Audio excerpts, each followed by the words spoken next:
Čau, tady Kuba z kolektivu pro zvířata a já bych vám rád řekl, že jsme tady už po 12. tuto sezónu s rostlinnýma ochutnávkama. Případně pokud vás zajímá rostlinná strava jako obecně, tak posíláme na maily různý typy na recepty, kuchařky a tak.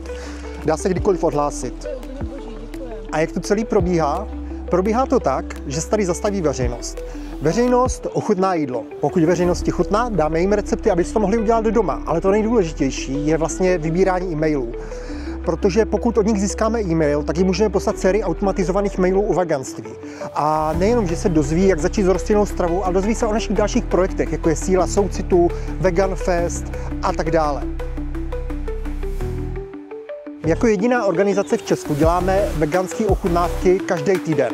To znamená, že tuhle sezonu už máme 12 veganské ochutnávky, což jde díky jenom dárcům a dobrovolníkům. Nebýt těchto lidí nejsme schopni ochutnávky dělat. Takže pokud chcete být dárce nebo dobrovolník, tak si to budeme moc vážit.